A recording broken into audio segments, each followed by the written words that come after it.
Hello दोस्तों, welcome to fiction verse, जहां कहानियां सिर्फ पढ़ी नहीं जाती, महसूस की जाती हैं। आज हम फिर लौटे हैं उस जादुई लेकिन खतरनाक दुनिया में, जहां हर मुस्कान एक साजिश है और हर वादा तलवार की धार जितना नाजुक। ये है song of ice and fire का अगला अध्याय। चैप्टर 15, सांसा स्टार्क की नजरों से।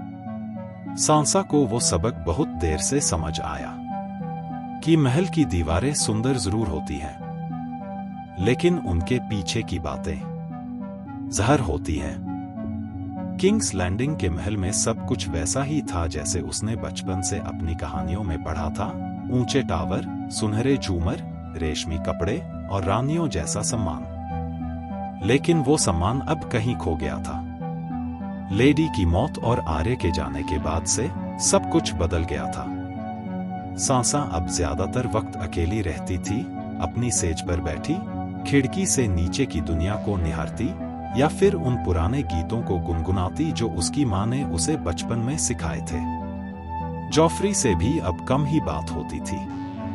पहले जो राजकुमार उसकी तारीफें करता नहीं थकता था, अब सिर्फ दूर से मुस्कुराता था, वो भी एक अजनबी की तरह। रातें सबसे ज्यादा डरावनी होती थी। सांसा अक्सर सपनों में लेडी को देखती। वो उसे बुलाती, पर सांसा भाग नहीं पाती। हर बार एक चीख के साथ उसकी नींद टूट जाती। कभी कभी सर बोरोस ब्लाउंट या सर मेरिन-ट्रांट के साथ वो सर्सी के पास जाती थी। रानी सर्सी अब पहले जैसी नहीं रही। उसकी आंखों में अब वो माँ जैसा प्यार नहीं था, बल्कि एक सावधानी थी, एक दूरी। सर्सी ने एक दिन उसे पास बुलाकर कहा, तुम्हें अब एक असली रानी की तरह पेश आना होगा सांसा। खामोशी और सौम्यता, यही तुम्हारा हथियार है। सांसा ने हाँ में सिर हिलाया, लेकिन उसके दिल में बहुत कुछ था जो वो कह नहीं सकती थी। वो सिर्फ चाहती थी कि सब कुछ फिर से पहले जैसा हो जाए। आर्य वापस आ जाए, पिता फिर से मुस्कुराए, जॉफ्री फिर से वो गीत गाए जो उसने पहली बार गाए थे। लेकिन कुछ चीजें टूटने के बाद वैसी नहीं बनती। लेडी अब नहीं थी, आर्य कहीं दूर थी, और नेड स्टार्क अब कमजोर लगने लगे थे। एक दिन सर्सी ने उसे रेड कीप के एक छोटे से कक्ष में बुलवाया। वहां ग्रैंड मास्टर पाइसेल, लॉर्ड बेलिश और वेरीज भी मौजूद थे। सांसा डर गई थी, लेकिन उसने खुद को संभाला। सर्सी बोली, तुम्हारे पिता अब किंग्स हैंड नहीं रहेंगे, लेकिन हमें तुम्हारी समझदारी की जरूरत है। सांसा ने कुछ नहीं कहा। पाइसेल ने कहा, राजा चाहता है कि सब कुछ शांति से चले, और तुम्हारी शादी जल्द हो सकती है। उसके दिल की धड़कन रुक सी गई थी। शादी? इतनी जल्दी? जॉफ्री अब उससे उतना भी बात नहीं करता, और ये लोग उसकी जिंदगी के सबसे बड़े फैसले का निर्णय कर चुके थे। सांसा ने पहली बार महल को एक सुनहरे पिंजरे की तरह देखा, जहां उसे बोलने का अधिकार नहीं था, बस मुस्कुराने का था। उसी शाम जब वो अपने कमरे में बैठी थी, तो उसके पास आया सर डॉन्टोस, एक शराबी जिसे जॉफ्री ने कभी मारने का हुक्म दिया था, लेकिन सांसा की गुहार पर बचा लिया गया। सर डॉन्टोस धीरे से बोला, तुम अकेली नहीं हो लेडी स्टार्क। इस शहर में भी कुछ लोग ऐसे हैं जो तुम्हारा भला चाहते हैं। सांसा ने चौंक कर उसकी तरफ देखा। मुझ पर विश्वास रखो, वो बोला। हर राजा दिल से शेर नहीं होता, कुछ लोमड़ियां भी होती हैं। वो चला गया। सांसा की दुनिया फिर से हिल गई थी। अब सवाल ये था कि वो किस पर भरोसा करे, सर्सी पर, जॉफ्री पर, या उस शराबी सर डॉन्टोस पर। शायद कहानी की असली लड़ाई अब शुरू हो रही थी। और जैसे ही शाम ढली, राजा रॉबर्ट के आदेश पर उनके लिए खास दावत का आयोजन किया गया। सांसा के दिल में उम्मीदों की लौ जल उठी थी। शायद आज का दिन उसकी जिंदगी का सबसे खास दिन बन जाए। वो अपनी सबसे सुंदर नीली ड्रेस में सजी थी, जिसके आस्तीनों पर चांदी की कढ़ाई थी और कमर पर महीन बेल्ट। उसके बालों को जेंट्री ने संवार कर बारीकी से गूंथा था। उसने आईने में खुद को देखा और सोचने लगी, क्या वो एक राजकुमारी जैसी लग रही है? किंग्स लैंडिंग की ये पहली दावत थी जिसमें उसे हिस्सा लेने का मौका मिला। विशाल हॉल में घुसते ही उसकी आंखें चमक उठीं। हर तरफ मशालों की रोशनी, रंगीन झंडियां, संगीत और स्वादिष्ट खाने की खुशबू फैली थी। राजा रॉबर्ट हंसते हुए अपने पुराने दोस्त नेड स्टार्क से बातें कर रहे थे।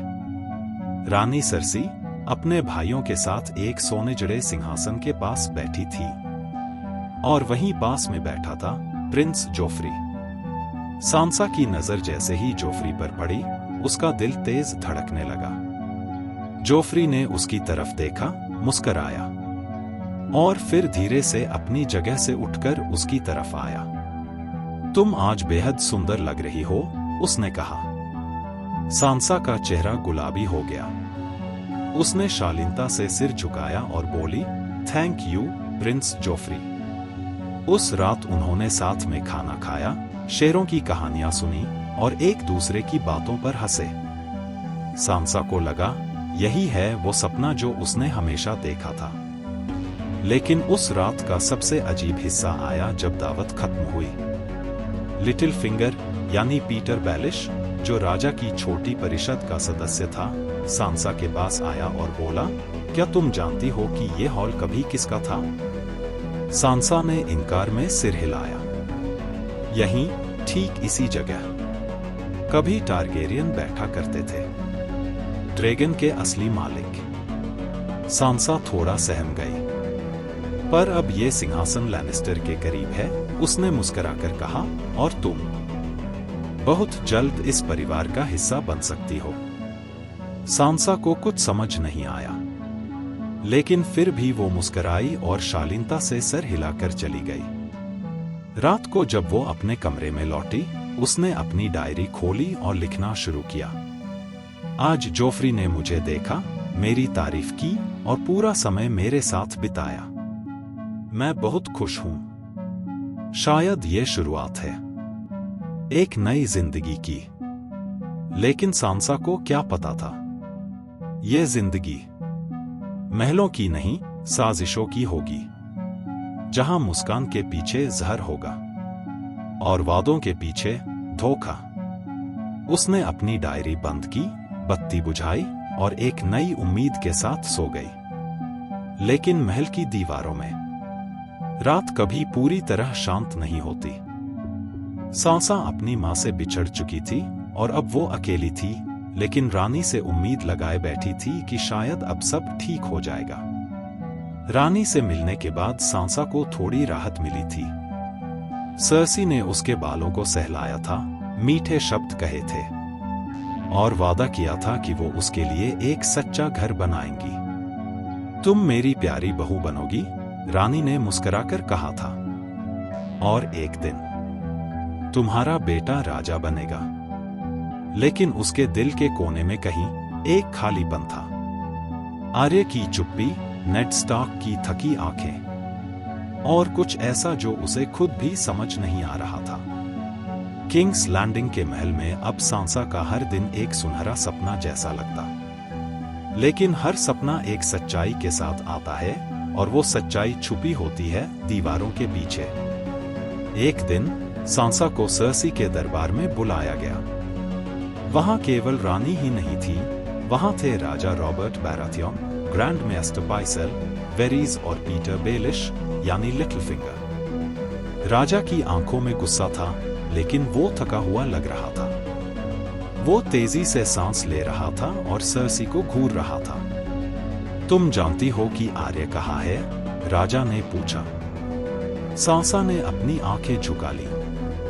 नहीं, मेरी रानी, वो मुझसे नहीं मिली है। सर्सी ने कुछ नहीं कहा, बस दूर कहीं देखकर मुस्कुरा दी। लिटिल फिंगर ने एक हल्की मुस्कान के साथ कहा, कभी कभी बच्चे भी झूठ बोलते हैं।